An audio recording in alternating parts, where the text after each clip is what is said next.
I'm not gonna lie, I'm super excited to talk to you because I'm a sneakerhead myself, nowhere near Whoa! what you are. But I mean, just knowing that your resume includes creating shoes for Jordan, LeBron, and recently Devin Booker's shoes, can you walk us through the process of designing these shoes from start to finish? I think it's always helpful to go down kind of a criteria list. We have to make sure that our products work well for the athletes or for a specific athlete. So there's a little bit of research, and then of course we go into this technical process. But what's probably more fun to most people is that then there is the kind of the design or the look of the product, which people are really focus on a lot. So that part kind of can come from this conversations with an athlete, but most of the time it comes from some other source. Like I'm inspired by a conversation, a piece of music, a concert, a car that I've seen, or architecture. I mean, it can come from any place. And so that sort of adds another layer of narrative to the whole process that sort of mixes in with the athlete's needs and wants. How much involvement does the athlete have in creating the shoe, and how much control does Nike have? Does it vary based on client or?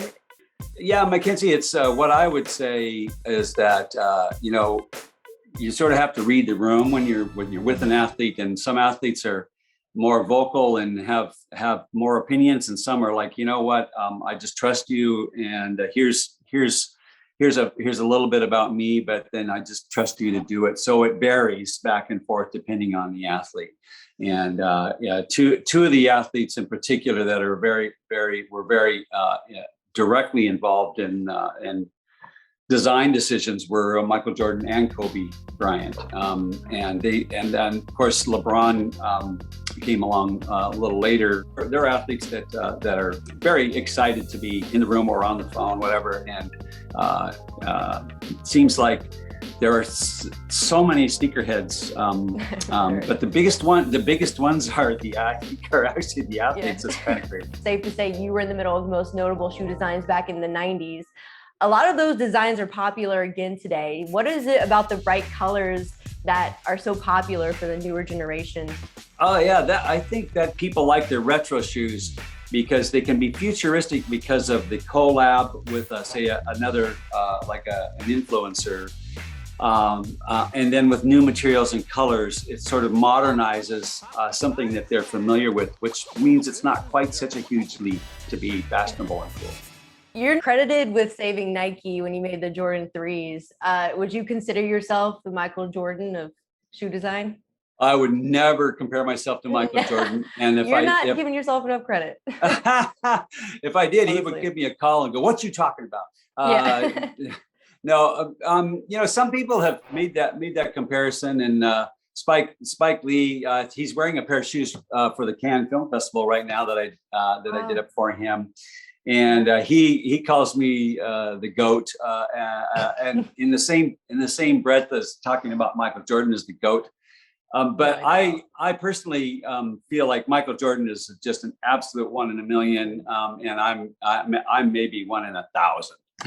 So maybe that's probably even being generous. When you look back at it all, what do you want your legacy to be when it comes to the impact, not only in fashion, but in the sports world and architecture? Oh boy, that's it. I don't think about that very often, but I never used to even think about last week, let alone a legacy. But now that I'm a lot closer to the end of my shoe designing days. I don't know when that will be, by the way. It could be a few more years. But the reality is that I really just want to be known as an innovator, someone who tried to make things better and make things better through design and innovation and desire to serve the athlete.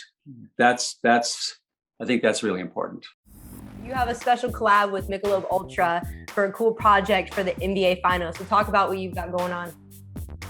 Well, I have a lot of different design projects, and I'm trying to actually, it's kind of fun when these side projects pop up, and if it seems like it's not in conflict with my Nike work, I enjoy the variety. So designing a bottle for Michelob ULTRA was not only fun, but I'm proud of the work, and also I've had a great time working with Michelob. Hey sports fans, if you want to watch more sports seriously, be sure to check out these clips right here. And make sure you're subscribed to the channel to see all the great content from us here at USA Today Sports.